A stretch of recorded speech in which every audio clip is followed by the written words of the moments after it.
Всем привет, с вами снова Лёша. В нашем сегодняшнем видео будет вот такая, не побоюсь этого слова, активная акустическая система от компании Король Звука FPH12A. Итак, поехали!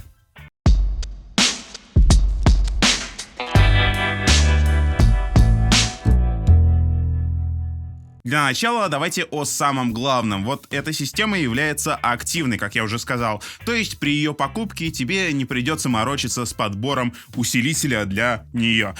Давайте взглянем поближе на корпус.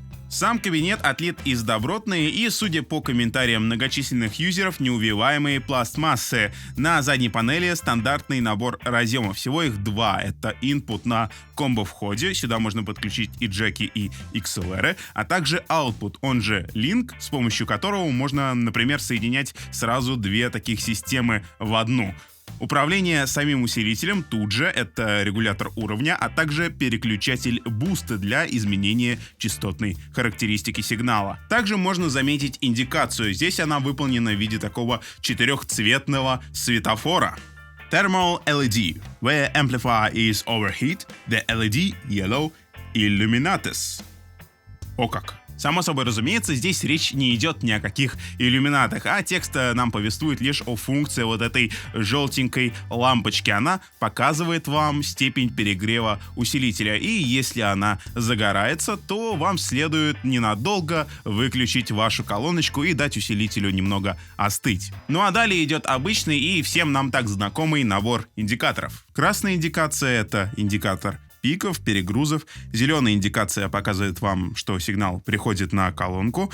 И также есть такой синий индикатор, он показывает питание, что колонка включена и работает от сети. Ну а ниже на корпусе имеется блок питания, и состоит он из кнопки, а также разъема под штепсель. Ну а теперь я предлагаю вам подойти ко всему вопросу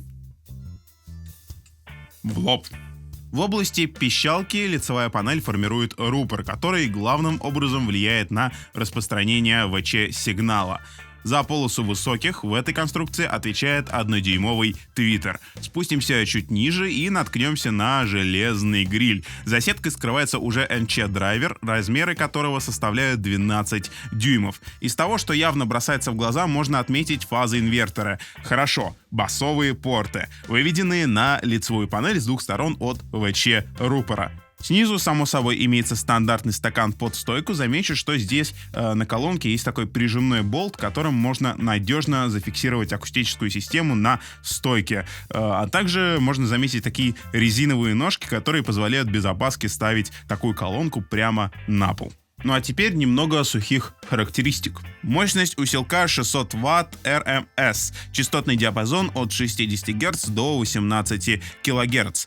Габариты колонки 47 на 44 на 72 сантиметра. Именно мощность вот этого громкоговорителя я бы с вами рассмотрел чуть-чуть подробнее. Мощность усилка для этой колонки даны в RMS. Эти три буквы расшифровываются как Rated Maximum Sinusoidal. Максимальная, то есть предельная, синусоидальная мощность. Это мощность, при которой весь комплект может работать в течение 1 часа с фиксированным сигналом без физического повреждения.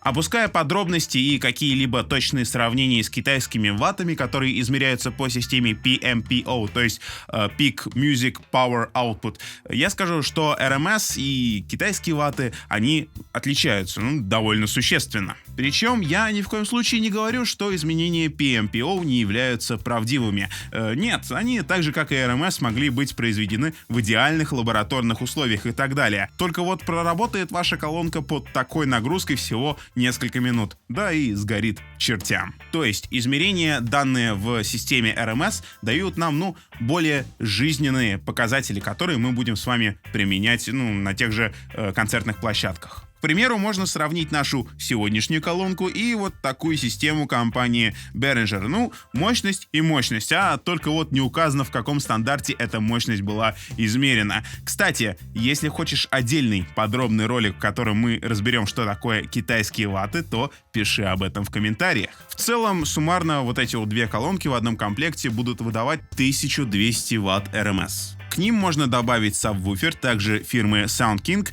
KJ18SA, и таким образом получить комплект, стабильно выдающий 2,1 киловатта. Ну, как-то так. На сегодня все. Всем пока и, друзья, будьте внимательнее при подборе своей акустики. В целом, в общем комплекте вот эти вот две колонки суммарно будут воровать электричество из розетки будут? Вот, суть по всему, да. Пишем, да. Да. Illuminatus. О как.